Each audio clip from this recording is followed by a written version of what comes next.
Madame, Monsieur, bonsoir et bienvenue dans votre émission hebdomadaire politique Débat News, comme chaque lundi à 20h15 sur Tonesnet TV. On revient bien sûr, comme chaque lundi, sur l'actualité de la semaine dernière. Et bien sûr, l'actualité de la semaine dernière, on va parler donc du projet de la Constitution qui a été remis mardi 23 avril. On va revenir aussi sur l'échec du dialogue national où l'UTICA a voulu y participer, où Nidetoun s'est retiré du dialogue national et bien sûr le refus de l'UGTT de participer au dialogue national. On reviendra sur le salaire des députés de l'ANC avec une collecte de pièces de 5 et de 20 millim à Sfax et on reviendra sur la grève générale à Zarouen. Et pour discuter de tout ça, je reçois à mes côtés M. Ferjeni Dormel, président de la commission des finances et membre du conseil de la Shura du parti Ennahda. Bonsoir. Bonsoir.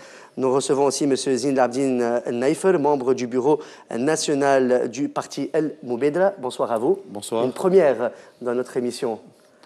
Et merci. Et nous recevons M. Mohamed Ali Chameri de Jumhouri France Nord. Alors, avant d'aborder, bonsoir à vous, avant d'aborder ces sujets, je pense que vous avez un projet à nous présenter justement. Vous êtes notre invité spécial ce soir. Alors, la parole est à vous. C'est gentil, Mahdi. Alors, expliquez-nous. La semaine dernière, donc le mardi 23 avril... Et on fera un tour de table après pour ça. Il n'y a pas de problème. Nous avons sorti, Jumhouri France Nord, un communiqué dénonçant, ou plutôt pour interpeller les autorités publiques tunisiennes, et notamment le gouvernement, les membres de l'Assemblée nationale. Je profite de la présence aussi Ferjeni à nos côtés, mais également le gouverneur de la Banque centrale, pour dénoncer une situation qui pour nous devient critique et grave pour les Tunisiens de France concernant la Tunisian Foreign Bank, qui est une banque publique, à capitaux publics, je précise pour nos téléspectateurs, et dont les actionnaires principaux sont la Banque de l'Habitat et la Société tunisienne des banques. Cette banque existe depuis les années 70 en France. Aujourd'hui, elle ne détient que 3 agences, alors qu'elle a investi, en tout cas l'État tunisien a investi dans cette banque, près de 100 millions de dinars, et je pèse. Je pèse mes mots, je suis très précis dans les chiffres que je donne. Par ailleurs, nous avons fait une petite enquête de terrain pour voir un peu comment ça se passe pour les autres banques communautaires, et notamment la banque marocaine, Charbi Bank, et nous avons voulu comparer. Et là, nous avons été sidérés de voir qu'une banque comme Charbi Bank, qui s'occupe de la communauté marocaine en France, détient, elle, 20 agences, par exemple bancaires, contrairement aux 3 de la Tunisian Foreign Bank. Et cette banque-là n'a utilisé à ce jour que 30 millions d'euros, c'est-à-dire pratiquement moitié moins de capital que la banque tunisienne.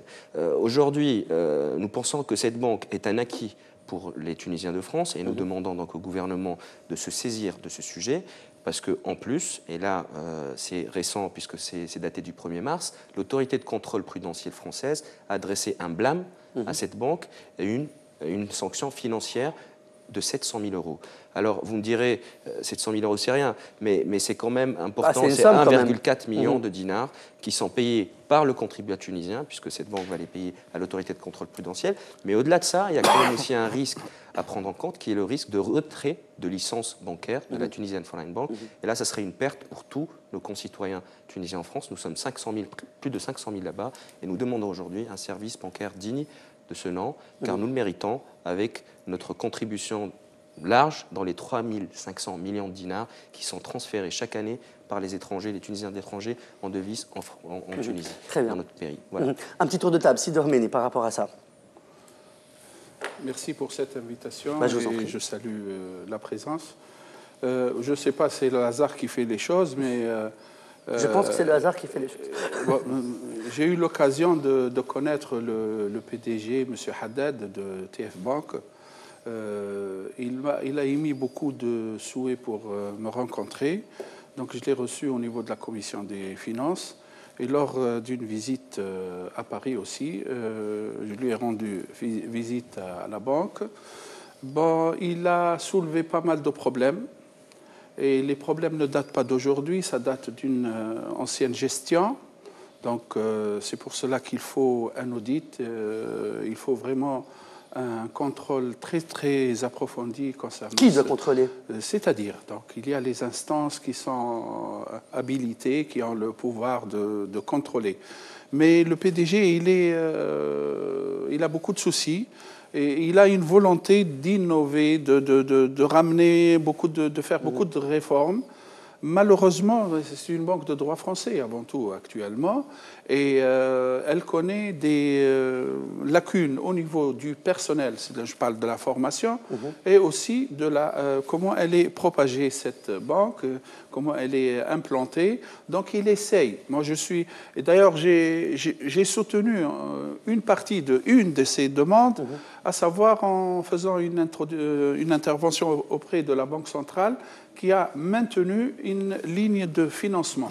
Et déjà, lui, il a demandé ça. Et bon, ça reste une banque à réformer et à soutenir. C'est ce que je peux dire. On va arriver, monsieur Naïfal. Mais est-ce que la réponse vous... Si vous voulez, nous... J'ai l'impression qu'on a les solutions, mais on a... Tout en sachant, excusez-moi, que moi je ne suis pas au courant, sinon j'aurais pu vous donner pas mal de choses qui ont été faites, mais ça reste Je veux bien y croire qu'il y a une volonté, mais il faut une volonté un peu plus forte, je pense, aujourd'hui. Parce que cette banque, elle a besoin aujourd'hui de fonds. Très clairement, pour développer, pour faire des agences en France, il va y avoir besoin de fonds. Aujourd'hui, aussi bien la STB et la BH, vous savez très bien, M. Fajani, c'est des banques qui sont en situation délicate aujourd'hui également en Tunisie, qui sont les actionnaires de la Tunisian Foreign Bank. Je pense qu'il faut qu'il y ait une réflexion, un débat, parce que nous, les Tunisiens de France, on veut que cette banque soit préservée et qu'elle serve l'intérêt général. Pour ça, il faut lui donner les moyens de le servir. Donc, il faudra faire un plan stratégique sur 5-10 années qui soit validé par toutes les parties concernées, notamment la Banque centrale qui a son mot à dire, mais qui donne les moyens. Et les moyens, c'est de l'argent. Il faut injecter des fonds pour pouvoir investir et créer des agences. Par rapport à ce que vous venez de dire, Charbi Bank, si je compare, ils vont chercher les clients dans les marchés. Ils vont chercher les Marocains dans les marchés. C'est ce que fait actuellement le PDG de la banque. Moi, je ne l'ai pas encore vu dans un marché, mais si je le vois dans un marché public, je serais très content. Si je le vois à Belleville en train d'aller chercher les Tunisiens, je serais très content. Ou à Barbès. Ou à Barbès, voilà, pour ne pas discriminer. Bon, on va prendre l'avis du parti El Moubedra, monsieur Naïfal. Par rapport à ce sujet, et après on passera avec les autres invités. Il est très important de se soucier de la situation bancaire, aussi bien des banques qui se trouvent en Tunisie que des banques qui se trouvent à l'étranger, notamment celles qui se trouvent en France, où la communauté tunisienne est très importante, aussi bien en nombre qu'en qualité. Mais cela pose aussi le problème de la structuration, d'une manière générale, du secteur bancaire, premièrement, et puis de la capacité de développement du secteur bancaire en dehors de nos contrées, c'est-à-dire en dehors de la Tunisie. Je pense qu'il faut un audit général, comme vient de le dire Sidormeni, mais aussi un concept de restructuration des banques, de redéploiement ou de déploiement des banques là où les Tunisiens peuvent aller investir et s'installer. Vous avez pris l'exemple du Maroc, c'est à la fois un bon et un mauvais exemple, parce que les banques marocaines, vous n'avez qu'à voir Tijeri Bank en Tunisie, les banques marocaines se déploient énormément en Afrique et en Europe, accompagnent les investisseurs marocains. À savoir qu'à Tijeri Bank, je vous coupe la parole, qui était dans le conseil d'administration aussi, M. Sakhar Matri. Bon, ce n'est pas... ce n'est pas mon problème et je ne pense pas que ce soit notre sujet d'aujourd'hui. Non, mais c'est pour vous dire qu'il y a un déploiement important. C'est une stratégie qui a été adoptée par le Maroc pour accompagner les investisseurs marocains. Et je pense que dans la Tunisie que nous voulons construire, que nous voulons épanouir, que nous voulons prospère, modéré, à la tête de la technologie, le secteur bancaire doit être structuré.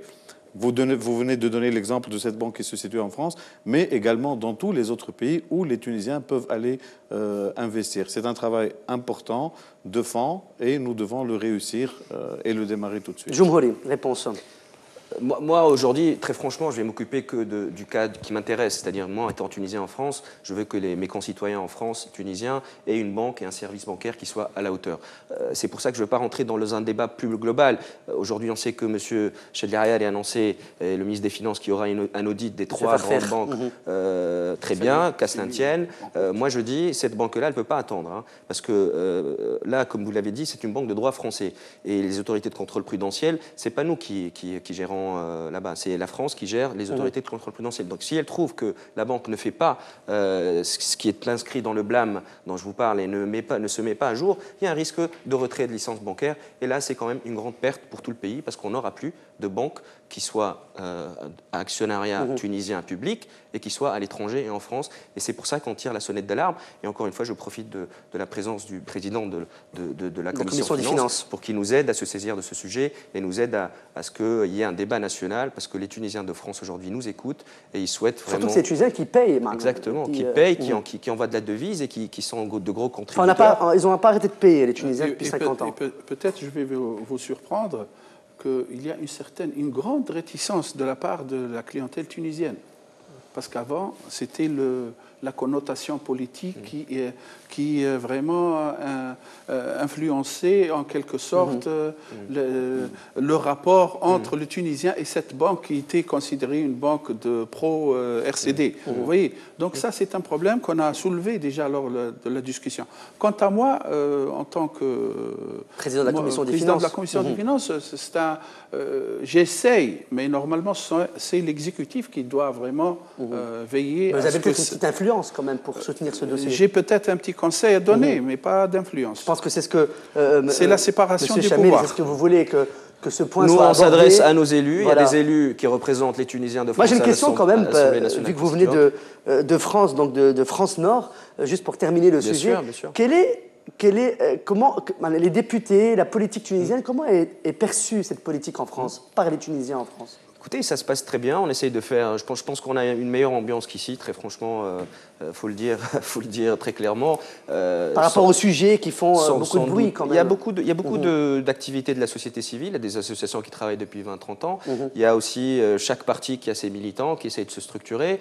Mais ça se passe dans une bonne ambiance, c'est-à-dire on n'a pas cette pression qu'il y a ici, et c'est normal, on est loin. Et puis comme on est à l'étranger, il y a quand même ce côté tunisien qui se raffermit et les gens sont un peu moins, on va dire, dans l'affrontement. Mais par contre, chacun a ses positions politiques. Une autre question, qu'est-ce que vous en pensez que quand ça a été mis sur la table que les binationaux ne pourront pas être représentés en Tunisie? Est-ce que vous êtes d'accord avec ça? Je ne suis pas du tout d'accord et Pourquoi on a dénoncé ça parce que c'est des citoyens comme tous les autres. Aujourd'hui, on a vu qu'il y a dans beaucoup de constitutions, d'ailleurs on a fait toute une étude là-dessus, beaucoup de constitutions ne demandent pas à ce que le poste de président il y ait une binationalité. Cela étant dit, je pense que dans le dialogue national, sauf erreur de ma part, voilà, le sujet a été débattu et traité. En tout cas, les grands partis politiques se sont mis d'accord pour qu'il y ait la possibilité aux binationaux, sauf si je me trompe, hein, mais c'est ce que j'ai eu vent, pour qu'il y ait la possibilité aux binationaux de se présenter. Très bien, c'est Dormine. Alors, moi, je dis au niveau de la clientèle ou au niveau de cette banque, ou nos compatriotes qui se trouvent à l'extérieur, il y a une certaine crainte et un malaise quant à ce qu'ils sont en train de vivre à travers les médias. Et ça influe néfastement. C'est pour cela vous pensez que les médias sont... Non, c'est-à-dire les médias ont leur effet, que ce soit positif ou négatif. C'est pour cela que moi j'adresse amicalement, j'adresse un petit message à nos médias ça fait partie de l'image qu'on veut propager, qu'on veut donner à la Tunisie à l'extérieur. Et regardez, parmi les victimes d'une certaine politique médiatique qui influe néfastement sur ces compatriotes.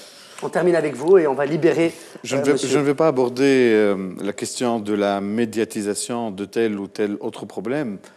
Par contre, ma crainte, c'est que nous sommes en train de perdre des acquis. Nous perdons du temps à élaborer certaines choses qui paraissaient pratiquement acquises lors de la Révolution, c'est-à-dire la démocratie, la liberté, le droit au travail, une gestion différente des ressources du pays, qu'elles soient humaines, économiques, industrielles et autres. Sociales. Et finalement, nous prenons beaucoup de retard. Et ce retard, nous le payons. Et ce qui se passe en France est dramatique, lamentable, puisque nous allons perdre quand même un fleuron, nous allons perdre quand même une institution financière, nous risquons en tout cas de la perdre, parce que nous avons perdu beaucoup de temps et nos acquis, au lieu d'être améliorés, sont en train d'être dilapidés. C'est ça ma grande crainte. Et ce qui se passe en France risque malheureusement, d'ailleurs nous sommes en train de voir un peu des images similaires en Tunisie, par rapport à ce qui se passe, par exemple, au CPG du phosphate, les problèmes qu'il y a eu au Fouled, certaines sociétés de transport. 2000 millions de dinars ont été perdus. Et donc nous payons finalement cash pour la société de phosphate. Ce retard et pratiquement ces débats qui avancent, certes, mais on va revenir, je pense, là-dessus par la suite, mais qui avancent, qui piétinent, qui avancent très lentement par rapport aux espérances du peuple et surtout par rapport à la vitesse à laquelle avance le monde. Chaque jour que nous perdons est un jour de recherche, de technologie, d'industrialisation, de délocalisation que les autres gagnent à notre dépens. Et donc, si nous perdons un jour ici, en fait, nous perdons 2 ou 3 ans de technologie, de capacité et de chance de pouvoir travailler et avancer. Excusez-moi de le dire, c'est vrai que c'est un exemple qui peut paraître pas très compliqué, mais il faut aussi avoir de la projection pour ce pays. Et à partir d'exemples comme ça, nous risquons de perdre notre autonomie, nous risquons de perdre aussi notre capacité de production, de réflexion, et puis surtout, nous risquons de passer complètement à côté des véritables débats mondiaux. Et nous risquons par la suite de perdre notre souveraineté. Très bien. C'est des problèmes graves. Merci beaucoup, en tout cas, Monsieur Mohamed Ali Chameri, membre du parti Joumouri France Nord. Salutations à nos amis tunisiens en France. Voilà. Et je salue tous mes amis qui me regardent ce soir. Merci, c'est gentil à vous. On vous libère. Allez-y. Merci beaucoup.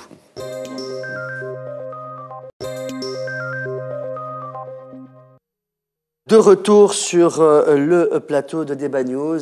Voilà, vous êtes à la maison. On a vu que M. Mohamed Ali Chameri de Joumouri France Nord était présent. Et là, on accueille Mme Selma Mabrouk, membre du bureau politique du parti El Massar. Bonsoir et bienvenue. Bonsoir. Merci d'avoir accepté notre invitation. Et on commence tout de suite, justement, dans le vif du sujet. Le projet de la Constitution qui a été déposé par Mosfa Ben Jafar mardi dernier, le 23 avril 2013. Dans 2 semaines, il sera donc présenté devant la Constituante. Alors, quelle est votre impression par rapport à ce... on ne va pas dire ce draft, ce n'est plus un draft, c'est un projet. Est-ce qu'on voit qu'il y a un dialogue ici, un autre là-bas, les grèves sont partout dans le pays, les autres discutent de la Constitution. On est en face d'une dynamique constructive ou bien d'une destruction du pays, selon vous? Bon, je n'irai pas jusqu'à des mots aussi durs comme destruction du pays, quoi que ce soit, mais il y a vraiment beaucoup de problèmes. Ce qui s'est passé mardi n'était pas bon sur la forme par rapport aux députés, c'est-à-dire présenter la Constitution en conférence de presse, je parle donc du président de l'Assemblée, et donner déjà son avis, donc sortir de sa neutralité habituelle, etc. Ça, c'était pas bon, donc c'était anormal que les députés aient à chercher par tous les moyens à se procurer une copie. Donc ça s'est fait dans les 24 heures grâce à des associations civiles que je salue, qui font un travail monumental pour la transparence. Donc c'est grâce à Marsad qu'on a eu la copie. Donc déjà, ça c'est sur la forme. Et après, bon, la qualifier d'une des meilleures constitutions du monde ou meilleure que celle de 1959, alors que déjà avant de passer devant la commission de coordination, il y avait beaucoup de points litigieux, et après son passage, il y en avait encore plus. Donc, et là, je pourrais rejoindre un tout petit peu le début du débat, c'est-à-dire par rapport à l'état du pays, ce que le pays peut supporter comme tension, comme crise économique qui se prolonge, etc. Nous coûtons de l'argent aux contribuables, et revenir sur des choses qui ont été discutées en commission, votées, etc., remaniées par une commission qui n'a pas le droit de le faire. Donc c'est de nouveau redémarrer un débat qui a déjà eu lieu, et ça coûte de l'argent. Est-ce que vous pensez que ce projet reflète le peuple au jour d'aujourd'hui, la volonté du peuple? Est-ce que ce projet est conforme à la volonté du peuple? Certainement pas. Très bien. Monsieur Dormé. Par rapport donc au projet de la Constitution qui a été donc déposé par Mosfa Ben Jafar le mardi 23 avril 2013. Moi, je dirais que l'atmosphère a besoin d'être détendue. Car on vit malheureusement beaucoup d'intox, beaucoup de controverses, beaucoup de contentieux entre partis. Moi, je dirais qu'il faut vraiment faire quelque chose qui serait de bon augure, à savoir un peu d'optimisme. C'est pour cela que je dirais cette Constitution, c'est la somme d'un travail qui a été effectué d'une façon vraiment sérieuse à travers tous les députés. Toutes formations confondues. C'est-à-dire, on était sérieux au niveau de la discussion.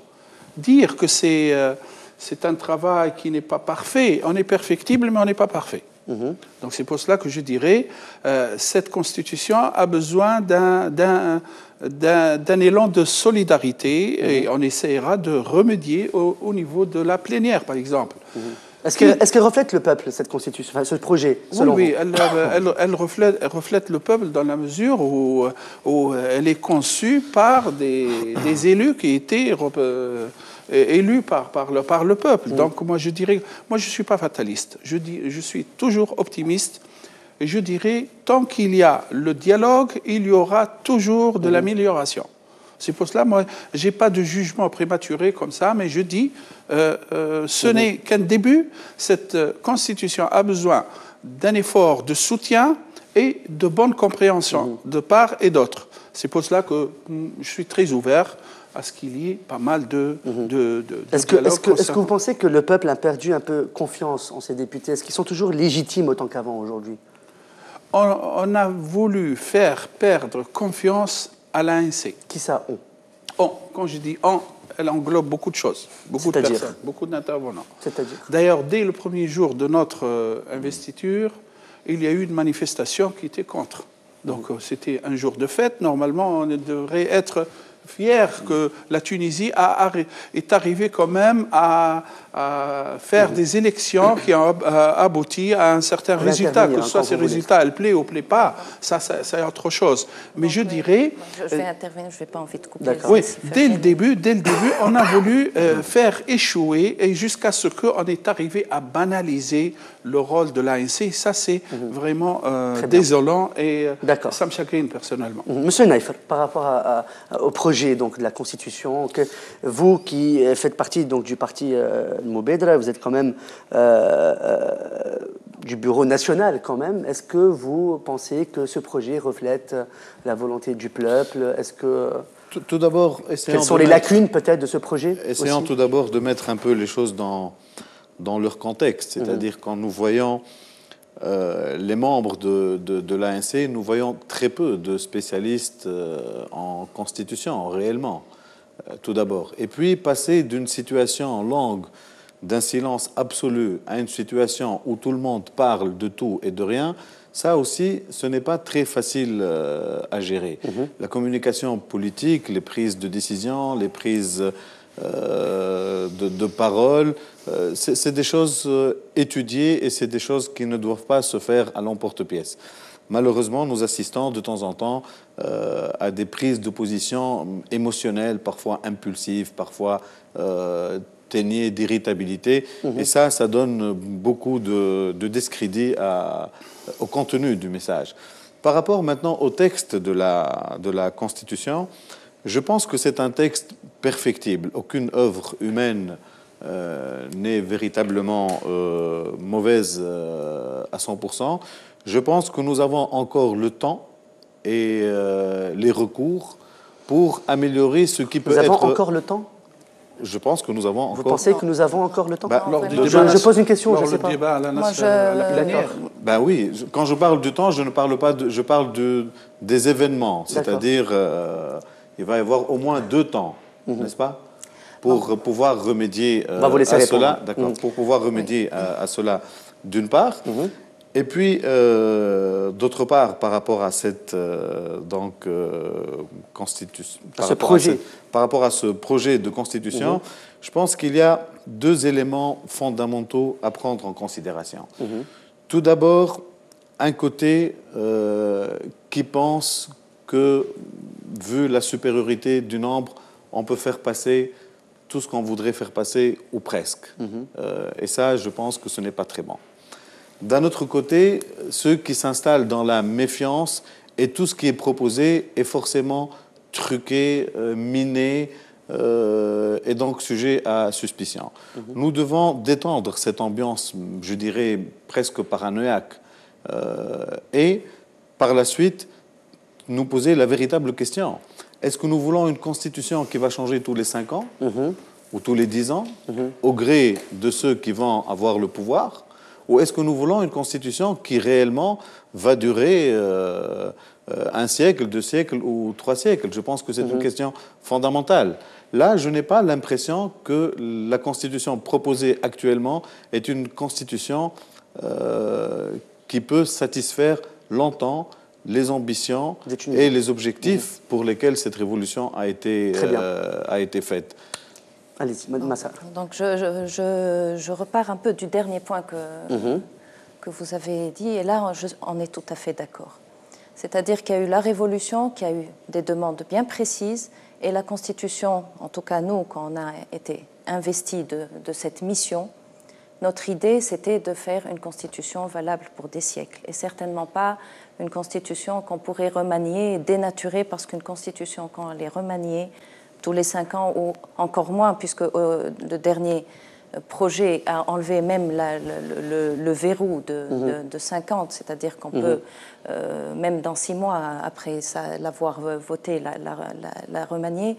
Une constitution qu'on remanie morceau par morceau, c'est une constitution qui devient dénaturée, comme c'est arrivé pour la constitution de 1959. Donc moi par exemple, quand je ne suis pas entrée dans cette assemblée pour cela.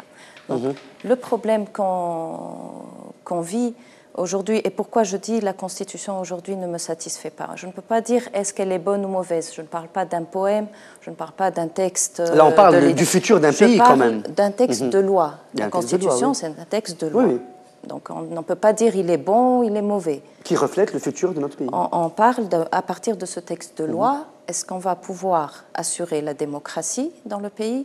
Est-ce qu'on va pouvoir assurer les libertés, protéger les droits aussi, le droit à l'emploi, les droits économiques aussi, parce que ça aussi, c'est existé dans les demandes de la Révolution. Donc tout cela doit exister dans la Constitution. Et aujourd'hui, dans le texte qu'on a, on n'a pas cela. Donc c'est pour ça qu'aujourd'hui, je dis cette Constitution n'est pas satisfaisante, même elle est dangereuse si elle est gardée comme cela. Et par rapport, je termine juste par rapport à Virginie qui dit, comme a dit c'est Mostafa Ben Jaffer, et a dit oui, il y aura la plénière. On n'a pas, ça fait 1 an et plus. Beaucoup plus, oui. Moi, je suis dans une commission constituante. Je suis dans la commission constituante des droits et libertés. Et s'il y a eu des débats dans des commissions, c'est bien celle-là, où on a vraiment fait le tour de tous les droits et libertés possibles. On a eu un débat très fort. On est d'ailleurs, ce que je disais tout à l'heure avec Sylvain, on a vraiment un respect entre collègues, c'est-à-dire on peut être très différents dans les idées, mais vraiment s'entendre et se respecter. Et donc moi, sincèrement, je pensais arriver à un produit de ce travail-là qui ressemble, comme vous dites, aux Tunisiens, qui nous ressemble tous, qui nous réunit tous.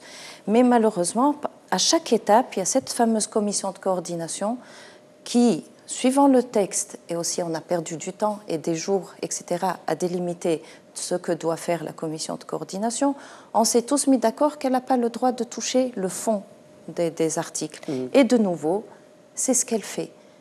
Donc moi, je suis en colère par rapport à cela, parce que ça, je sais que ça va nous faire perdre du temps.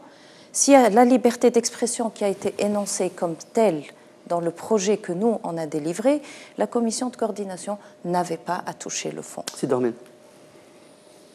Écoutez, moi, avec tout le respect que je dois à Mme Salma, qui est une femme sérieuse. Donc ça contredit quand même un peu l'optimisme que vous avez. Quand même, moi je suis optimiste, on ne peut pas m'interdire d'être optimiste. Non, bien sûr, c'est tout à votre honneur d'être optimiste. Sinon, pourquoi je vis? Je vis parce qu'il y a de l'espoir. Et il faut être optimiste dans la vie. L'espoir fait vivre. C'est ça, n'est-ce pas? Ce n'est pas l'adage qui dit ça. Sauf qu'au jour d'aujourd'hui, vous vous retrouvez au pouvoir et et on a besoin... Je ne suis pas au pouvoir, moi je suis à l'Assemblée nationale constituante. Vous êtes quand même un petit peu au pouvoir, quand même. Vous faites partie du parti Nahda, qui est quand même le parti majoritaire. Il y a la Troïka, donc oui. c'est pas parti Nahda, non. Soyons sérieux, moi je dis... C'est le parti leader au pouvoir, quand même. Si on dit que cette constitution n'est pas valable, alors vraiment... Ça, on n'a pas dit qu'elle était valable, enfin on n'a pas dit, je me mets un peu dans... Ça m'attriste, c'est pas ça qui a été dit, c'est qu'on a dit que ça ne reflète pas. Nous avons accompli une mission, nous avons fait un effort, un travail humain, il a besoin d'être amélioré au fil des réunions, ça c'est sûr. Mais moi je sens que parfois il y a le conflit est personnalisé avec telle ou telle personne. Non, j'ai parlé du règlement intérieur qui a été enfreint. La commission de coordination, elle a toujours, chère madame, la commission de coordination, elle a toujours émis quelques observations. C'est à nous, au niveau des commissions elle a changé des articles constitutionnelles. Moi, personnellement, je fais partie de la commission constitutionnelle sur la justice. Je peux prendre la liberté de citer, mais vraiment un article où, normalement, d'abord, en commission, on a tous voté pour cet article. Donc, ce n'est pas un article où il y a un problème d'idéologie ou de placement politique. Ça a été voté par tout le monde. Par tout le monde. Donc, nous, la commission droit et liberté a délivré, droit à l'environnement. Toute personne a droit à un environnement sain et équilibré et au développement durable. La protection de l'environnement et sa bonne exploitation des ressources naturelles est une obligation pour l'État, les institutions et les personnes. Heureusement que ça a été voté, quand même. Donc ça, c'est magnifique. C'est le vote... Ça, c'est en commission de coordination et de commission de droit et liberté. On s'était inspiré des nouvelles constitutions, des nouveaux droits, etc. On était très fiers. La commission de coordination, qu'est-ce qu'elle produit? Le droit à un environnement sain et équilibré et garanti. C'est bon. Donc, c'est-à-dire, on enlève tout le côté qui c'est qui est responsable de la protection. C'est-à-dire qu'il généralise, en fait. Non, c'est-à-dire qu'il rentre dans le fond. Voilà, okay, ça, cette modification, moi, je l'accepterai si elle est faite en plénière. Ça, c'est la loi de... Mais une commission qui n'est pas représentative parce qu'elle n'a pas les 22 membres, c'est pour ça qu'elle n'a pas le droit de toucher au fond. C'est pas parce qu'elle s'appelle comme ça. Parce qu'il y a 16 membres qui ne sont pas, donc ils ne représentent pas l'Assemblée. Donc ils n'ont aucun droit de mettre la main sur le fond d'un article. Ceci dit, malgré vos propos, que je ne disconviens pas au niveau de la véracité de ces propos, mais je vous dis, il y a malheureusement un problème personnalisé entre telle ou telle personne. Et ça, c'est pas de mon ressort, ni de mes... Ça fait partie de... hors de mes soucis. Mais je dis, regardons l'essentiel. Nous avons une constitution. Cette constitution, je crois, elle va être adoptée, Inch'Allah, en première lecture, mais qui serait, Inch'Allah... Je suis optimiste. D'accord, oui. Bon, maintenant, c'est les jours qui vous démontreront si je suis optimiste ou pas. Monsieur Naïf. Alors, par rapport à... Est-ce que cette constitution représente le peuple tunisien? Pour ne pas tomber dans l'amalgame de la représentativité et de la légitimité. L'ANC est légitime, c'est tout à fait clair. Le peuple a voté pour ses élus. Et les élus sont en train d'écrire... On va pas revenir sur le petit papier de un an, ça, on va laisser de côté. De la Constitution. Par contre, ce que je voudrais dire, ce que nous oublions des fois, c'est que nous avons une histoire, et une histoire millénaire. Et la Tunisie, à travers toute son histoire, a toujours phagocyté tout ce qui ne la représente pas. Elle a toujours phagocyté.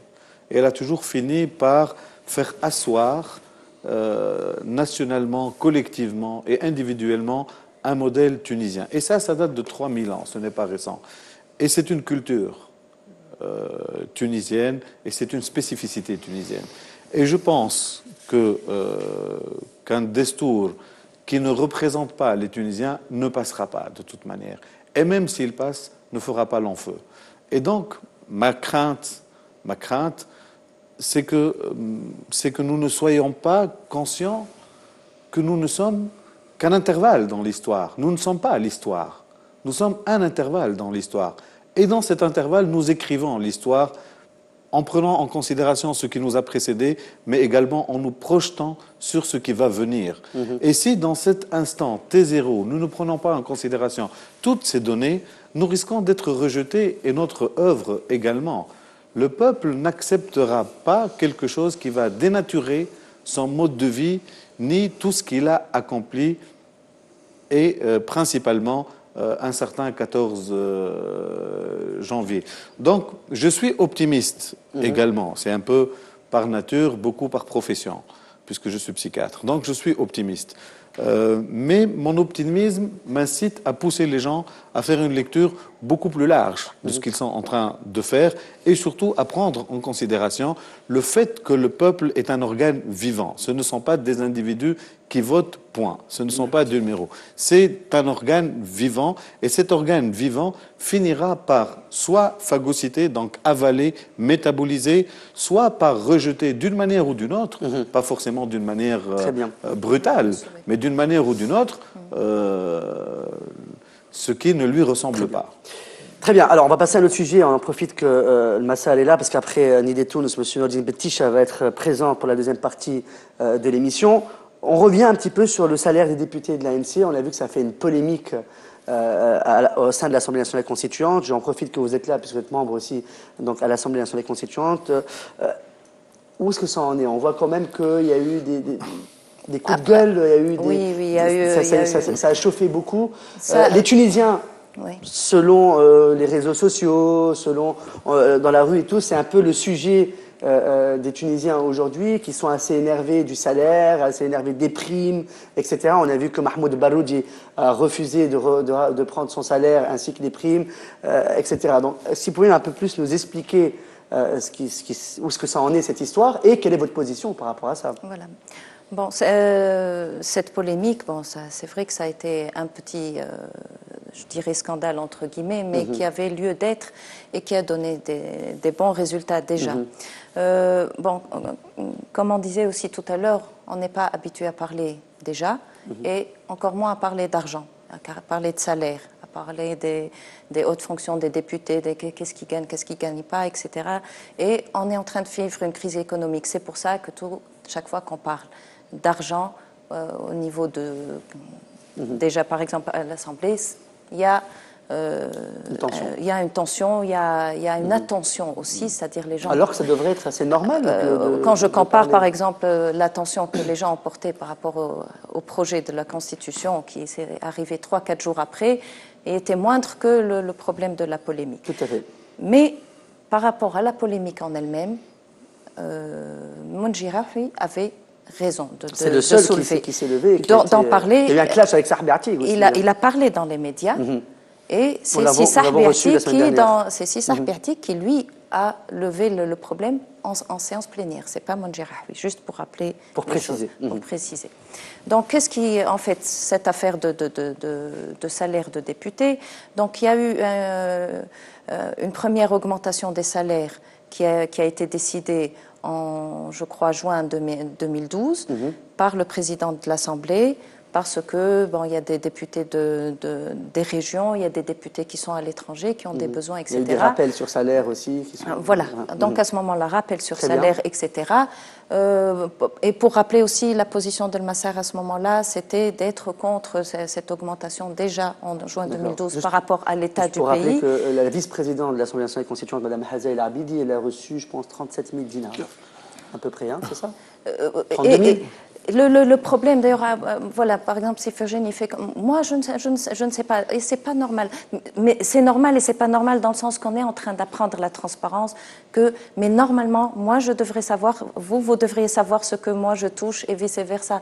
C'est ça aussi la transparence. Quand on travaille pour le peuple a le droit de savoir combien vous touchez. Voilà. Et bon, pourquoi je dis que Mounji Rahoui avait raison? Parce que la décision d'augmentation, la première, elle a été invalidée par le tribunal administratif. Donc, toutes les manœuvres qui ont été faites dans l'Assemblée, et je ne vais pas rentrer dans les détails, ou bien si j'ai du temps, je peux le faire, il y a eu deux ou trois manœuvres après pour remettre cette affaire sur la table. Et moi, en tout cas, personnellement, parce que moi aussi, je suis députée de la commission d'enquête sur le 9 avril 2012. Et j'ai pas de réponse sur cette enquête. Dû démissionner parce que le projet de loi n'a pas été jugé prioritaire, alors que le projet de loi sur les augmentations est jugé prioritaire.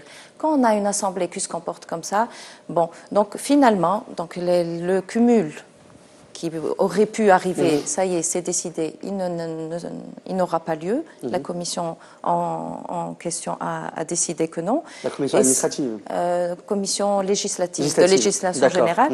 Et si jamais il y aura une décision plus tard d'augmenter les députés qui sont dans les régions ou ceux qui sont à l'étranger, et je tiens à vraiment mettre de côté les députés qui viennent de l'État, parce que moi j'ai très peur que ça revienne contre les députés tunisiens de l'étranger, alors que c'est une chance d'avoir que les Tunisiens de l'étranger soient représentés, que cette polémique de l'argent et des salaires ne retentisse pas de façon négative. Donc juste je finis, nous en tout cas en tant que Massar, nous refusons la prime si jamais il est question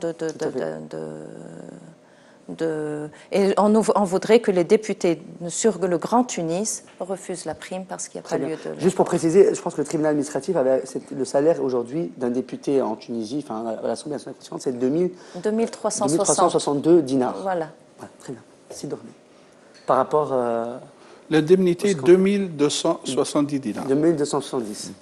Ça, juste pour expliquer. En tout cas, c'est plus que 2200. Peut-être vous, femmes, ils vous font des cadeaux. Vous avez un peu plus que moi, mais 2270. Malheureusement, je dirais toujours malheureusement, ça fait partie de mon analyse dès le premier débat. Donc, je dis, nous vivons l'intox, nous vivons l'excessif, excusez-moi de dire ça. Et on a présenté des chiffres truqués et tronqués. Dites-nous les bons chiffres alors, M. Dormé. Je dis 2270, c'est le salaire d'un député. Et Mme Larbi a reçu combien alors? Dire 4000 dinars, 5000 dinars. Ça. Maintenant, le volet étranger, comme vient de le dire Mme Salma, c'est un autre sujet. Une autre part de manche. Non, on va le discuter. Donc, on va le soulever. Il n'y a aucun problème. Avant que l'ANC soit doté d'un règlement intérieur, mes collègues m'ont délégué d'aller plaider leur cause avec l'administration en tant que président de la commission des finances. Et c'est moi qui ai soulevé la question. Je dis, c'est moi, j'aurais pas dû dire ça, mais malheureusement, on est en train de dire celui qui a raison, l'autre qui n'a pas raison. Maintenant, voilà, on va appeler les choses par leur leur vraie appellation. Donc moi, j'ai soulevé ce problème d'hôtel qui est coûteux pour le Trésor. Donc on a dit pourquoi on n'essaye pas de trouver une autre solution, à savoir une indemnité de logement pour ceux qui viennent de l'intérieur et on essaye d'économiser. On est arrivé à économiser pour le budget de l'État 1,5 milliard. Donc si ce geste qui a été accompli, il est maintenant indiqué par l'index, on dirait qu'on a fait... hier, j'ai entendu sur notre télé qu'il y a des malversations. Il n'y a pas de rappel. Non, le rappel qui a eu lieu. Non. Le rappel, madame, du premier rappel. Le rappel qu'on a eu, c'était on est resté 3 mois sans indemnité. Donc c'est ça, le rappel. Je parle de ça, hein. Mais après on va parler. Non, dire qu'il y a eu peut-être quelques erreurs, ces erreurs doivent être réparées. Mais il ne faut pas dire que les membres de l'ANC, c'est le Trésor, et actuellement ils sont assoiffés, ils veulent prendre tout. Donc ça, il faut qu'on évite de tels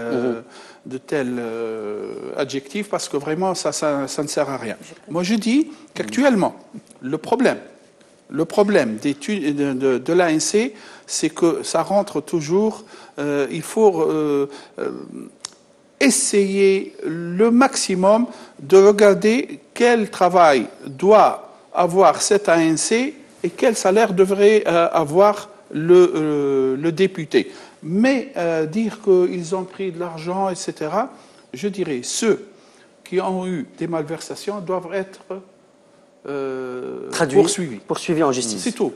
Très bien. Je dis, mais on avance pas. On va terminer parce qu'on doit accueillir M. Nodine Betich ici sur le plateau. Chacun de nous, Monsieur Naïf, par rapport à ça. quelque chose à reprocher. Alors, par rapport à ça, moi je pense qu'il y a... Parti de Moubedra, nous pensons qu'il y a... représenté par M. Kamel Mogen, le parti.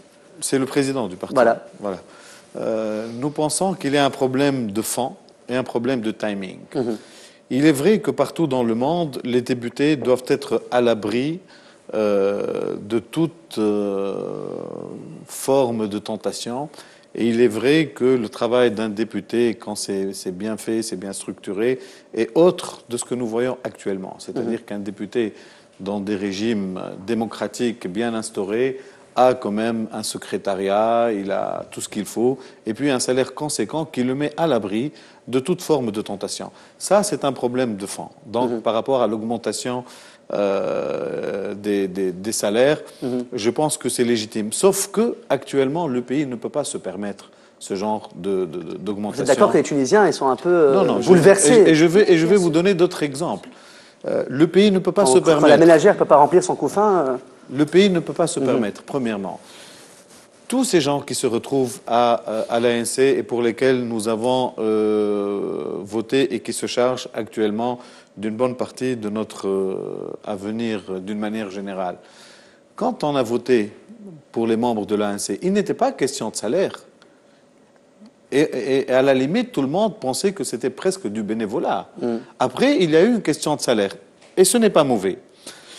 Mais à titre d'exemple, vous savez qu'un chef de service, un médecin chef de service à l'hôpital, touche public, avec la responsabilité qui est à sa charge et la responsabilité juridique, pénale, les malades, les hospitalisations, les interventions chirurgicales touchent à peine dans les 2200 dinars. Et c'est un universitaire. Et pour ce salaire, il est censé s'occuper de son service, former les internes en médecine, former les résidents en médecine, enseigner à la faculté de médecine de Tunis et soigner les gens. Donc, c'est des journées à peu près de 18 heures pour ceux qui font correctement leur travail et presque tous le font de cette manière-là. Donc, je pense que cette augmentation de salaire est prématurée. Et ma question est la suivante, parce que je n'ai pas l'impression que les gens qui sont à l'ANC sont réellement dans le besoin. Quel est le but de cette augmentation de salaire alors que tout le monde sait que le pays traverse une crise financière monumentale et que les gens n'arrivent plus à boucler la ceinture et que, encore plus grave, notre schéma socio-démographique bascule, c'est-à-dire que notre classe moyenne glisse vers la pauvreté. Donc, ce qui est très grave par rapport à la structure de la société et par rapport à l'équilibre politique général de la société. Donc, ma question est la suivante. C'est pourquoi avoir provoqué tout cela? Est-ce que c'était réellement le bon timing, Et puis, est-ce que ce n'est pas pour détourner un peu l'opinion publique pour qu'on puisse faire autre chose? Nous, à El Parti El Moubedra, nous ne sommes ni pour les préjugés, ni pour les accusations à tort. Nous observons, nous essayons de donner une participation sincère à tout ce qui se passe. Et nous attendons pour voir et pour donner un avis. Merci. Nous ne préjugeons pas. Monsieur Naïf, un petit mot avant de partir. Allez-y. Pour revenir, parce que Mamoun Jerhoui était dans cette commission-là, et on ne peut pas dire que lui a fait la polémique. Lui, il n'a fait que faire un interview dans un journal. Donc, s'il y a eu polémique, c'est ailleurs et par d'autres. Et voilà ce que je voulais juste spécifier. Le timing, c'est connu. Ça a été fait pour des objectifs électoralistes, mais malheureusement prématurés, trop prématurés. Le timing de l'augmentation ou de la réclusion? Le timing de soulever cette question. Soulever cette question. Et malheureusement, actuellement, vous avez parlé de pas mal de choses, mais il faut comparer le comparable. Mais malheureusement, actuellement, en Tunisie, on vit apparemment l'idée de la lutte des classes, elle s'y vit actuellement. Elle revient petit à petit, comme ça. Donc on va mettre tout, on va essayer d'enlever tout. Il n'y a plus de classe, tout le monde a le même salaire, et ça y est, on vit, parce que la Tunisie, elle passe. La Tunisie, sans problème. La Tunisie, on parle d'un projet de loi qui a été jugé prioritaire. Si vous pouvez m'expliquer qu'est-ce qu'il y avait de prioritaire à ce projet de loi, j'abandonne tout ce que je viens de dire. Je vais vous dire, madame, je vais vous expliquer. Mais malheureusement, actuellement, cette idée, elle s'y vit actuellement et elle commence à trouver un rêve qu'on a cru dévolu. Actuellement, on essaie de le raviver, voilà, la lutte des classes, etc. Écoutez, monsieur, la Tunisie n'a pas un problème économique. La Tunisie, sans problème, c'est politique. Et ça, je sais de quoi je parle. Quant à la question pourquoi ce projet il a été présenté à la plénière, parce qu'il n'y a pas que les élus, parce qu'il y avait les fonctionnaires. On pouvait faire les assistants, on pouvait faire deux articles qui les séparent. assistants, Ça, c'est qui pas font un argument. rôle Ça, c'est la Libye. énorme. Ça, c'est la Libye.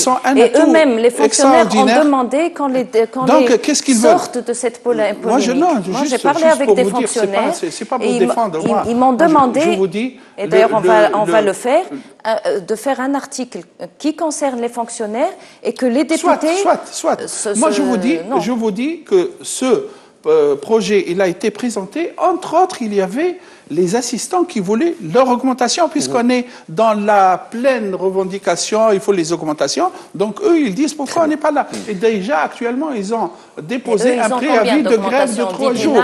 De 3 jours. Et nous, on a pour vous dire, donc, en tant que le donneur d'ordre, Monsieur le Président de l'Assemblée nationale constituante, il voulait avoir cette autorisation. Sifel Geni-Dormen, merci. Alors, Madame Selma Mabrouk, merci beaucoup d'avoir assisté à l'émission. Peut-être un peu court quand même pour pouvoir vraiment défendre tout ce qu'il y a comme sujet pour la Constitution. Mais vous reviendrez. Qu'il y a encore beaucoup de choses à dire. Vous reviendrez alors sur ce plateau pour discuter des autres problématiques de la Tunisie et peut-être aussi des bienfaits des députés dans le futur. Voilà, merci beaucoup. On prend une petite pause et on revient tout de suite.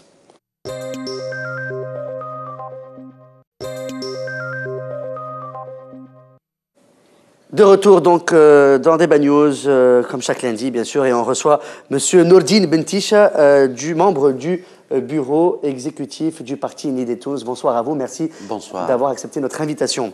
Voilà, vous prenez un peu le train en marche, hein, comme on dit dans le débat, et on ne va pas revenir sur le salaire des députés, mais on va aller sur le dialogue national. On a vu que Nidé Tounes s'est retiré du dialogue national, on a vu que l'UGTT n'a pas voulu participer au dialogue national. Alors, si vous pouvez nous donner plus d'explications par rapport au retrait de Nidé Tounes du dialogue national. Est-ce que c'est une stratégie politique ou c'est par solidarité avec l'UGTT? Bon, avant tout, il faut dire que l'initiative du dialogue national, c'était une bonne démarche pour le pays, pour la situation que la Tunisie présente aujourd'hui. Et nous avons, dès le début, dit que ce que notre pays attend, et nous sommes rendus à La Réunion. Sauf que nous n'avons pas réellement une confiance dans l'aboutissement de cette démarche, car il y a deux absences. Une absence, on va dire, de la plus grande ONG en Tunisie, qui est l'UGTT, et aussi, sans oublier, l'UTICA, le barreau et la Ligue des droits de l'homme. Il était très déçu qu'il n'avait pas eu d'invitation par rapport à ça. Il y a de quoi. Et puis, il y a la deuxième absence importante pour le débat et la concorde nationale, c'est l'absence du Front populaire et d'Al-Massar. Et du coup, la démarche de cette initiative est devenue un peu, on va dire qu'elle a commencé avec un grand handicap, que nous avons tout fait pour le surmonter. Et nous sommes rendus, à ce débat. 2, nous avons participé à la délégation qui s'est rendue à l'UGTT. Nous avons discuté avec nos amis à El Massar. Et finalement, nous avons vu qu'il n'y a pas on va dire que l'UGTT n'était pas réellement pour participer, étant donné qu'elle ne peut pas être dans un débat où il y a une absence des partis politiques. Et vous savez tous que l'UGTT essaye toujours de se mettre à égale distance avec tous les partis politiques. Voilà, alors, la suspension de la participation de Nidé Tounes, réellement, elle est venue pour soutenir l'UGTT, mais aussi soutenir cette initiative. C'est-à-dire la laisser avancer. Nous suivons de très près ce qui se passe et l'avancement, et nous avons vu qu'il y a aujourd'hui depuis vendredi, il y a eu un blocage et nous espérons qu'il y aurait reprise de ce dialogue-là. Du coup, nous sommes, si vous voulez, dans une démarche de conciliation entre l'initiative qui est, pour donner à César ce qui est à César, l'initiative de Najib Chebi, qui a été chapeautée et reprise par le professeur Marzouki et la présidence de la République, mais nous ne pouvons pas y aller là où l'UGTT et notre allié sont absents. Parfait. Monsieur Dormel, par rapport aux propos de Monsieur Nordine Betisha. Bonsoir. Bonsoir. Écoutez, tout à l'heure, vous avez dit que l'échec du dialogue national, je ne vois pas l'échec. Donc, du moment qu'il y a un dialogue, on ne peut pas dire qu'il y a un échec. Mais alors, je vais vous poser la question autrement. Ouais. Est-ce que vous pensez que c'est Djomouli qui est à l'initiative de ce dialogue, hein. Beaucoup pensent que c'est la présidence de la République, or que non. Non. C'est bien Djomouli qui a créé, enfin qui a demandé à ce qu'il y ait un dialogue national. Si vous trouvez qu'un dialogue national, et moi je vous parle en toute honnêteté, est-ce que si vous trouvez qu'il y a des forces politiques qui n'ont pas été invitées à ce dialogue, si vous trouvez que ce n'est pas un échec, moi je ne sais pas comment vous pouvez appeler ça. Dire un échec, pourquoi Massa ne fait pas partie? Pourquoi l'UGTT quand on dit un échec, donc c'est-à-dire qu'il n'y a plus de solution. Et d'ailleurs, d'après les propos tenus par M. Bentisha tout à l'heure, juste à l'instant même, il vous dit que, espérant que, déjà, donc il a laissé les portes entrouvertes. Mais aujourd'hui, vous pensez que le peuple a besoin d'entendre « espérant que », il a besoin du concret? Oui, il a besoin du concret dans la mesure où il est en train de vivre une certaine démocratie. Je dis une certaine démocratie. Si la démocratie pour vous, est-ce que Massa ne fait pas partie de ce... Non, écoutez, je vais vous dire, laissez-moi parler, parce que comme ça, je vais peut-être vous donner satisfaction. Si j'arrive à réussir à vous convaincre, bien que ça soit un peu difficile. Donc je vous dis, il y a un dialogue. Quand il y a un dialogue, il n'y a pas de conditions préétablies, monsieur. Pas de conditions préétablies. Donc il y a une partie. Maintenant, on parle, monsieur Chebi, chiche. Soyez les bienvenus, il n'y a aucun problème. Donc, si quelqu'un, il était derrière, c'est lui l'instigateur ou bien c'est lui l'inspirateur de ce dialogue, moi, je ne fais qu'applaudir. Très bien. Mais dire que non, parce que moi, vous allez répondre à ce dialogue par une réplique. Pourquoi? Parce que j'ai la Ennahda, par exemple, elle n'a pas répondu à un certain moment au dialogue soulevé par le GTT. Voilà, soutenu par les GTT.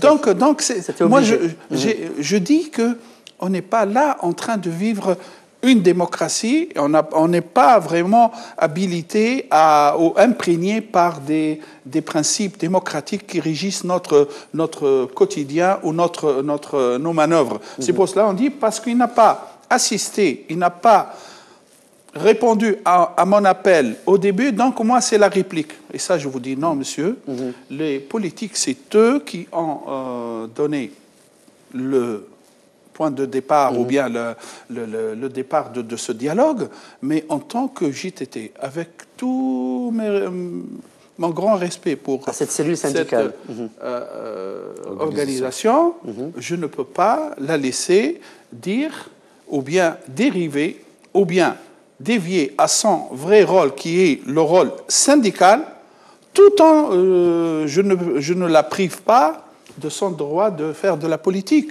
Mais il ne faut pas que ce politique prévaut sur le côté syndical. Et c'est ça le problème. Parce qu'actuellement, dire elle n'a pas assisté, parce que la direction, une grande partie de la direction de l'UGTT, elle est noyautée par des courants politiques. Il ne faut pas le cacher, ça.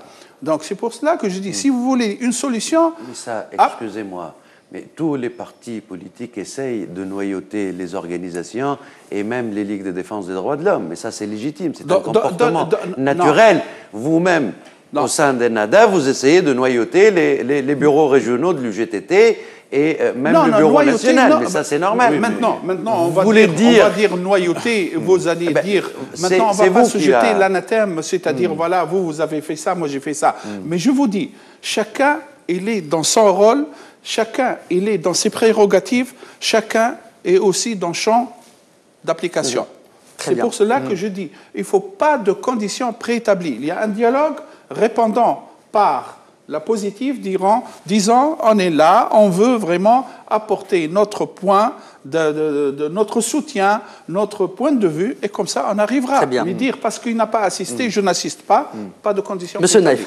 Alors, excusez-moi de vous le rappeler, si Bentisha, mais c'est grave de légitimer le noyautage des organisations nationales par des partis politiques. Moi, je pensais que vous alliez condamner ce noyautage. On n'a pas le droit, dans une démocratie réelle...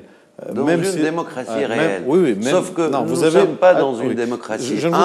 Et de deux, moi, je ne fais que constater et je ne fais que répéter que le mot qui a été évoqué par M. Felgeni. On est dans une démocratie. Vous ne voulez pas... Nous ne sommes pas dans une démocratie, nous n'avons pas encore fait même une élection. Excusez-moi, s'il vous plaît. Alors, qu'est-ce que vous en dites concernant les élections de l'ANC? Mais l'ANC, c'est pour la Constitution. Et ce n'est pas pour... Non, elle est dans son rôle. L'élection présidentielle ou législative? C'est ça que vous voulez dire. Est-ce que je peux reprendre mon timing? Nous sommes dans un moment de transition démocratique. Nous ne sommes pas au sein d'une démocratie établie. Est-ce que je peux reprendre mon timing? Alors, la parole à M. Naïf, le parti Moubedra. Allez-y. Donc, nous ne légitimons pas le parti Moubedra toute tentative de noyautage de toute organisation nationale, syndicale ou autre.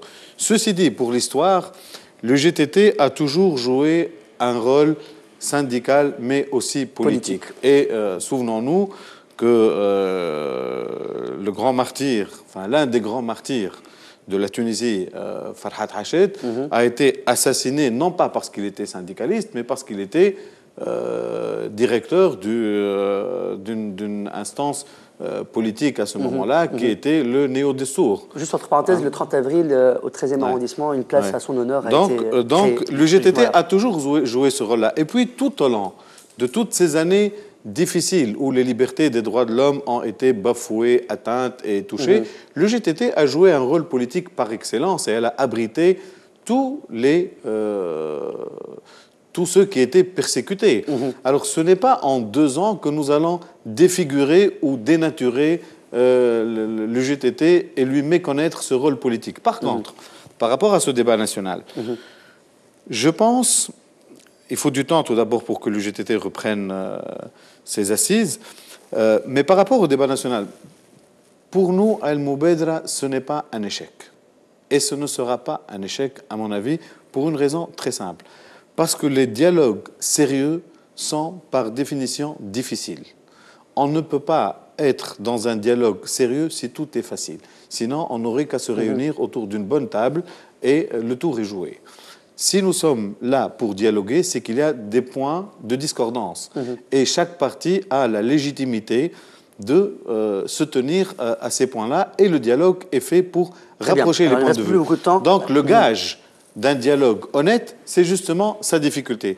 S'il y aura un dernier assis autour de cette table de dialogue, ça sera certainement El Moubedra. Très bien. Nous participerons à tous les débats qui pourront faire avancer les véritables questions du pays. Mais de là à dire que c'est un échec, non. Monsieur Bentisha. Par rapport à le GTT, une dernière minute, s'il vous plaît. Allez-y. Nous considérons que ce débat qui a lieu à Dardief, à Carthage, est un round parmi tant d'autres. Et il y aura un 2e ou un 3e round avec le GTT, forcément. S'ils acceptent. Donc, moi, je pense que pour l'intérêt du pays et pour l'intérêt des Tunisiens, tout le monde devrait quand même accepter de s'asseoir autour d'une table à un certain moment et qu'il y ait plusieurs points de rencontre et plusieurs rounds. Si le GTT n'était pas présent dans ce round-là pour une raison ou pour une autre, ne crions pas, disons, à la catastrophe, mais allons vers l'organisation d'autres rounds. Et c'est ce qui a été fait quand une délégation est allée voir Monsieur le secrétaire général du GTT, qui a accepté un 2e round. Merci, Monsieur Naïf. Alors, Monsieur Bentisha, par rapport à ce qui a été dit. Il y a une chose de très claire. Le GTT a toujours joué un rôle même crucial dans la lutte pour la démocratie et la démocratisation de la vie politique tunisienne. 1. 2. Pendant un long moment, le GTT, c'est elle qui a initié, qui a cherché à faire une concorde nationale. Et elle a convoqué les partis politiques pour trouver une solution à une situation, on va dire, pour ne pas dire chaotique, une situation très difficile et délicate en Tunisie. Alors, on ne peut pas aujourd'hui sauter sur cette initiative pour dire que les partis politiques, c'est à eux de faire les négociations ou les discussions ou le rapprochement. Nous sommes tout à fait d'accord qu'un parti politique, il est dans son rôle et qu'un syndicat ou une ONG de défense des droits de l'homme est dans son rôle. Sauf que, et d'ailleurs là, je ne vais pas répliquer, mais je serais content de voir que M. Neifer, finalement, il s'est mis sur ma position que le GTT a toujours abrité et du coup, dans toutes ces structures, le GTT abrite des gens, toutes tendances confondues, et du coup, on ne peut pas parler du noyautage, étant donné que c'est des gens qui existaient depuis toujours, si on a repris le mot, sauf que le GTT abrite, et il a en son sein plusieurs militants politiques, tous partis confondus, mais la décision de l'UGTT, nous sommes persuadés au sein de Nida Tunis qui n'est ni poussé, comme essayent quelques-uns de le faire entendre, ni par le Jabha Sha'biya, ni par le Massar, ni par Nida Tunis.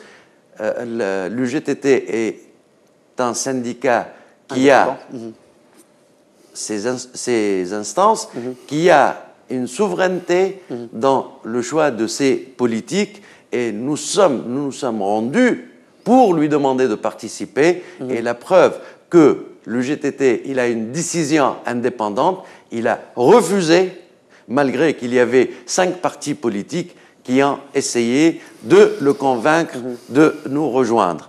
Ça, sur le point. L'autre point très important, à mon sens. Tout à l'heure, nous avons entendu M. Neifer parler de la légitimité, et ça, on n'en parle plus. La vérité, le problème, la légitimité de la constituante. Le véritable problème aujourd'hui en Tunisie, le véritable épine. La véritable épine. La véritable épine dans la transition démocratique, c'est la constituante. C'est parler de la légitimité d'une constituante qu'on ne sait pas quand est-ce qu'elle va finir. Et c'est pour ça que nous avons trouvé que l'initiative de ce dialogue est positive, étant donné qu'elle cherche à écourter et à trouver les solutions que le peuple tunisien attend depuis une belle lorette maintenant. Très bien. Monsieur Doré. Il y a beaucoup de choses à dire. On fait un tour de table et on termine. Et peut-être, je vais sortir de ce calme qui a imprégné mon intervention dans votre émission. Écoutez, on ne va pas faire de la légitimité historique de l'IGTT pour faire passer tout. Si maintenant on parle du dialogue national, M. Bentisha, moi j'ai beaucoup de réserves quant à son rôle devant l'économie tunisienne actuelle, avec les revendications incessantes, devant ces grèves, devant ces sit-ins. Vraiment, ça c'est désolant. Et maintenant, on parle de dialogue national. On ne peut pas parler d'un dialogue national tout en essayant de détruire de l'autre côté l'économie. Et on essaye... Je n'ai pas habilité à parler au nom de l'UGTT. Non, puisque vous la défendez. On ne peut pas parler... Puisque vous je défends le rôle de l'UGTT. Et j'en suis persuadé. Mais on ne peut pas parler des grèves ou des sit-ins lorsque l'UGTT n'est pas présent. Non, ça vous concerne parce que ça concerne notre futur. Ça concerne notre devenir, de nos enfants aussi. Donc on ne peut pas laisser l'UGTT, à un moment crucial, vraiment très critique, faire ce qu'elle est en train de faire maintenant. Donc moi, vraiment, il y a beaucoup de choses à dire là-dedans. Donc il faut que ce soit tout un dossier sur ça. Mais on ne peut pas parler de dialogue national tout en essayant de détruire de l'autre côté. Le dialogue national n'a pas de conditions préétablies. On est là, on s'assoit autour d'une table et on parle. Et on trouvera des solutions. Du moment où vous avez des partis partis qui n'y sont pas. Quand il y a de la bonne volonté, on arrivera à des solutions. Mais quand il y a vraiment des calculs le parti Nada purement politiciens, on n'arrivera jamais, M. Bentiche. Moi, je suis persuadé que aujourd'hui, si le parti Nada met de l'eau dans son vin, on arrivera à un compromis. Oh, on ne peut pas parler de vin, là, quand même. Ouais, c'est une situation. Une métaphore. Nahda, il met toujours de l'eau dans son orgeat et il est toujours en train de positiver. Il n'a jamais failli à ses obligations parce qu'il a une position responsable et c'est le futur qui vous le dira. Mais si vous allez vraiment réfléchir un tout petit peu, une petite rétrospective, et vous allez voir ceux qui étaient à leur place, qu'est-ce qu'ils ont fait. Maintenant, vous voulez défendre l'UGTT parce qu'il est resté à un certain moment inerte. Ça, vous pouvez le défendre. Moi, je défends l'UGTT en tant qu'organisation nationale qui défend les ouvriers et les employés en Tunisie. Voilà. Comme je défends l'UTK en tant qu'organisation pour les investisseurs et les industriels et les chefs d'entreprise. Je défends les organisations de mon pays comme je défends les citoyens de mon pays. Nous sommes tous là pour défendre ces organisations. Nous défendons tous aujourd'hui une économie prospère. Sauf que je doute très fort que le GTT soit derrière les sit-ins ou derrière des grèves qui font casser l'économie. C'est moi qui fais l'appel à la grève. Hein. Écoutez... Sans préavis de grève, c'est ça. Hein. Écoutez, les préavis de grève, nous avons vu que le GTT, il a annulé 20% de ses préavis de grève. Et qu'une grande partie de ces préavis de grève sont causés par le manque d'engagement du gouvernement. L'histoire nous dira. Monsieur Naïf. Je pense que c'est un débat qui risque d'être très lent en voulant cibler les responsables et les non-responsables. La situation actuelle est que nous avons des organisations, nous avons des structures... On termine avec un tour de table. Oui, hein. Nous avons des structures institutionnelles et constitutionnelles. Nous avons un État. Et nous devons faire avec tout ça. Nous avons un passé, nous avons un présent, nous avons un avenir et surtout un pays à sauver, au-delà des organisations et au-delà des partis. Est-ce que vous pensez que nous avons un passé qui nous rattrape au jour d'aujourd'hui? Nous avons pas un passé qui nous rattrape, mais nous avons un présent qui nous bouscule, surtout. Et nous avons un legs qui nous pousse à aller de l'avant. Donc, je pense qu'il va falloir faire avec tout ça, et il va falloir que tout le monde mette un peu d'eau dans son vin, dans son orgeat, ou de l'eau tout court pour diluer ce qu'il y a à diluer. Donc, si nous voulons arriver à un consensus, il faudrait qu'on se mette autour d'une table et qu'on ne quitte pas cette table jusqu'à ce qu'on ait trouvé des solutions.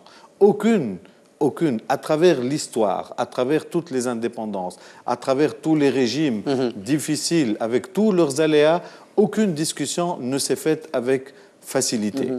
Et, vous savez qu'en 2 ans, nous ne savons même pas dans quel régime on va tomber. Présidentiel, oui, parlementaire, semi-présidentiel. Nous, à partir de Moubedra, nous sommes des marathoniens. Et nous savons que ce n'est pas facile. Moi, je pense... Pour un Moubedra, vous êtes pour un régime présidentiel, semi-présidentiel, parlementaire? Nous sommes pour un régime semi-présidentiel à définir. D'accord. Parce que le mot, parfois, peut englober certaines choses. Donc, il va falloir se mettre autour de cette table. Un premier round sans le GTT, un deuxième round avec le GTT, un troisième round avec l'UTK, un round tous ensemble. Moi, je pense que ce n'est pas grave. Ce qui est grave, c'est de sortir de cette ambiance de méfiance et de dictat.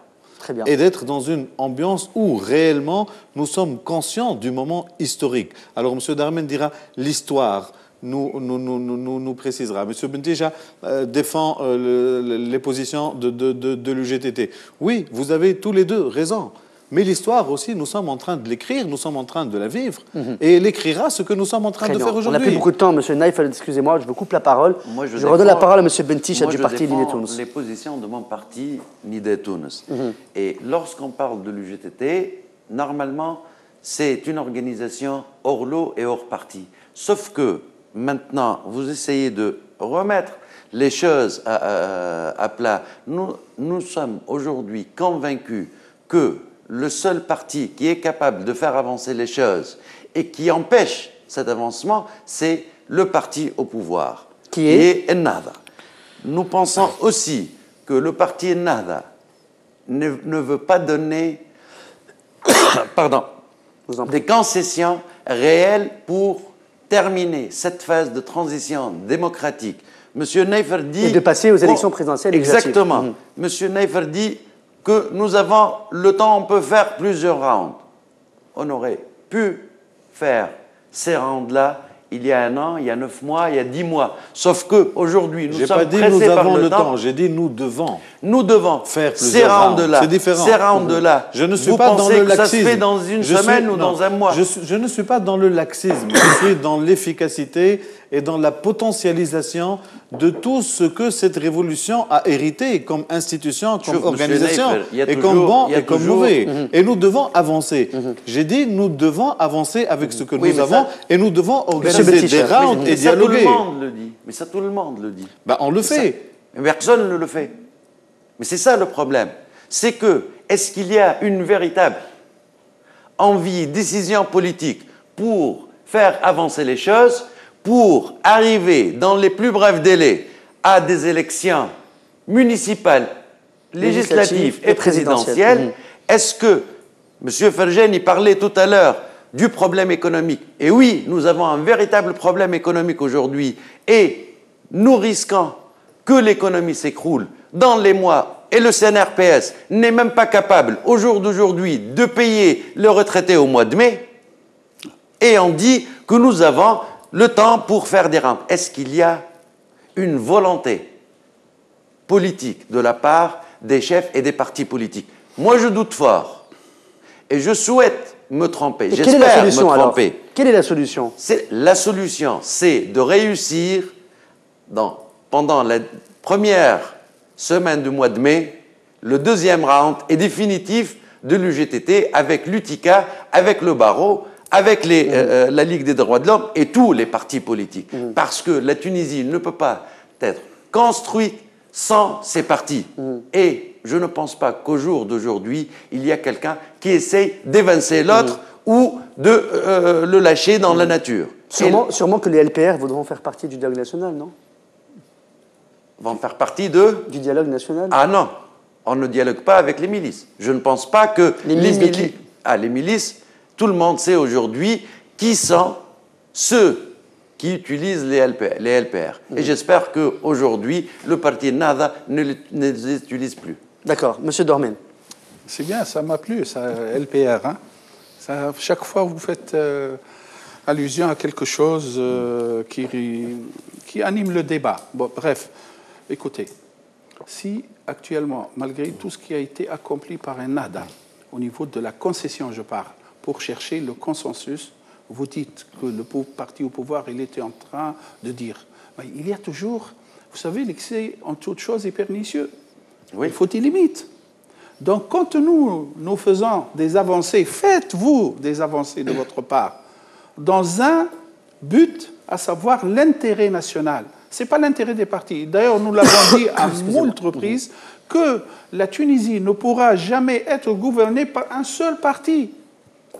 C'est-à-dire, nous devons réussir à bâtir cette Tunisie après cette révolution. Mais on vous a fixé, c'est Ennahda qui était derrière, je dis bien derrière la date du 15 novembre, 15 décembre, pour la date des élections. Nous n'avons pas encore une date d'élection. Attendez, nous avons voilà. Écoutez, nous avons fait une fourchette de cette date. Octobre et décembre. Vous devez être satisfait. C'est une feuille de route. Oui, monsieur, parce que nous avons dit que ce gouvernement actuel, il a une date, à savoir la fin de cette année. Donc maintenant, c'est clair. Faisons en sorte que cette date soit vraiment l'apogée des élections libres, démocratiques, et qui feront honneur à la Tunisie. Ça, c'est une chose. La seconde chose, moi, je vais faire un petit appel à toutes les composantes politiques. Et on termine, on est obligé de terminer l'émission là. Laissez de côté ce prototype de l'islamiste, parce que je vais dire, de l'islamiste qui n'est pas digne d'être au pouvoir. C'est-à-dire parce qu'on a une image de cet islamiste, il faut qu'il soit à la marge de la société. On doit plaider sa cause, c'est-à-dire il ne devrait pas être quelqu'un au pouvoir. Ah non, personne n'a dit que l'islamisme ne doit pas être au pouvoir. Sauf que chaque Tunisien doit mériter sa place et montrer qu'il est capable. Laissez-moi terminer, s'il vous plaît. Moi, je suis en train de vous prodiguer un conseil. Laissez cette image. Parce que cette image, elle ne vous servira jamais. Parce qu'actuellement, nous sommes dans une réalité que les islamistes sont au pouvoir actuellement avec d'autres, et ça sera avec d'autres, si Dieu le veut, mais dans un but de bâtir une Tunisie. Si Dieu ne veut pas. Mais, Dieu veut lorsque nous voulons. Ah bon? Ah oui. Ben nous aussi, on veut être au pouvoir. Donc, vous voulez être au pouvoir, donc il faut vraiment... Mais attendez, on n'est pas dans un débat actuellement purement électoraliste, mais je vous dis, moi, un conseil. Je dis un conseil. Le problème, c'est qu'actuellement, vous n'avez jamais accepté que ces islamistes doivent être au pouvoir. Nous sommes Tunisiens comme vous, aussi meilleurs que vous, moyens et moindres. Donc, essayez d'être toujours, regardez les choses en face. Parce qu'actuellement, vous ne voulez pas regarder les choses en face. C'est comme ça, vous allez... mais ça, c'est un grand débat. Le problème, c'est le débat, c'est pas le sujet d'aujourd'hui. Non, c'est le débat. Parce que si on veut accepter, on ne peut pas jouer toujours à la victimisation. Ça payait pendant pour les élections du 23 octobre, ça payait. Je ne crois pas qu'aujourd'hui, la victimisation, de penser que nous, on n'accepte pas les islamistes, nous avons vécu, c'est révolu la date de la victimisation. Et nous allons vivre avec les islamistes, avec les salafistes, avec les wahhabites. C'est des Tunisiens comme nous, Sifal Geni. Nous n'avons pas ce problème-là. Laissez-moi parler. Je vais vous prendre la parole. Sinon, il faut rentrer dans le sujet aussi. Non, moi, j'attends que vous me donnez la parole. Non, pourquoi? Alors, allez-y. Pourquoi j'ai dit ça? Juste pour expliquer. Sifal Geni, une minute. Inch'Allah. Une minute. Donc, lorsque j'ai dit il faut abandonner cette image, c'est-à-dire pour qu'on puisse trouver une solution et soyons sérieux au niveau de notre dialogue national. C'est pour cela. Mais maintenant, malgré tout ce que nous faisons, vous dites il faut encore. Mais je vous dis, il y a toujours des limites. Soyons toujours, chacun respectera ses limites. On laisse une minute chacun. Par rapport à ceux qui vont être au pouvoir, la démocratie, c'est que le meilleur gagne. À travers les urnes. À travers les urnes. Alors, nous parlons d'élections. Une date a été effectivement avancée, sauf que nous n'avons pas encore les structures nécessaires pour aller vers les élections. Les etc. C'est en train de se mettre en place quand même. C'est en train de se mettre en place, mais tous ceux qui ont la connaissance de ce sujet disent qu'il faut au moins 6 mois de travail pour toutes ces instances. On refera un débat par rapport à l'ISI. Donc, même si une date a été avancée, il faut qu'on s'y attelle. Maintenant, par rapport aux concessions et par rapport à tout ça, je préfère ne pas parler de concessions, honnêtement. Je préfère parler de pragmatisme.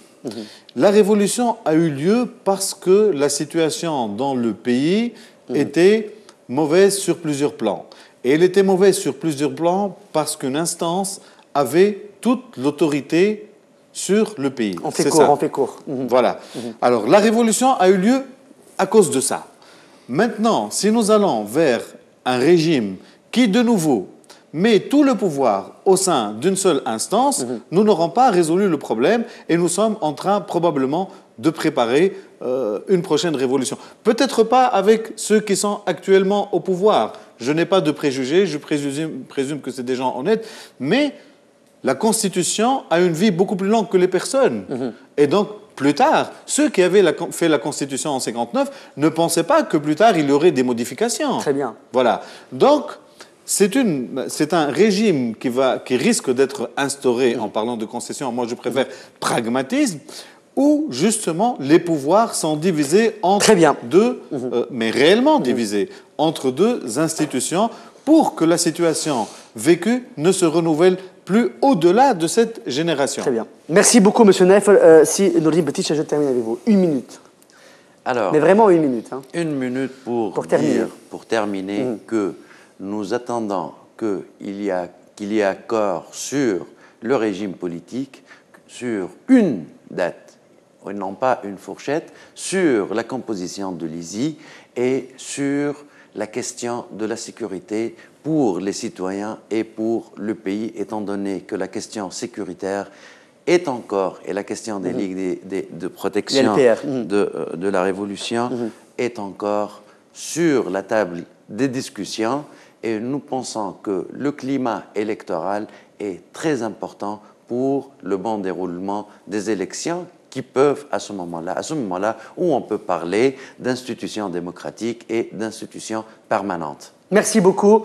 Monsieur Nourdine Betisha, vous êtes membre dans le comité exécutif de Nid et Tous. Merci d'avoir répondu présent. Merci beaucoup à monsieur Ferjeni Dormen, président de la commission des finances et membre du conseil de la Chourna du parti Ennahda. Merci à vous d'avoir accepté notre invitation. Et monsieur Zine Labidine Naifel, membre du bureau national du parti El Moubed. On rappelle à nos téléspectateurs que monsieur Mohamed Ali Chameri du parti Jumhouri France Nord était présent en début d'émission et madame Selma Mabrouk, membre du bureau politique du parti El Massal, était aussi présent en première partie de cette émission. C'est la fin de Débat News. On se retrouve, nous, lundi prochain à 20h15 avec de nouveaux invités pour traiter de nouveaux sujets. Bien sûr, notre ligne, c'est de traiter des sujets de l'actualité, plutôt de la semaine dernière à chaque fois. Merci à vous, téléspectateurs à la maison, de nous avoir suivis. On se retrouve lundi prochain à 20h15. Bonne fin de soirée sur Tunis TV. Bye bye.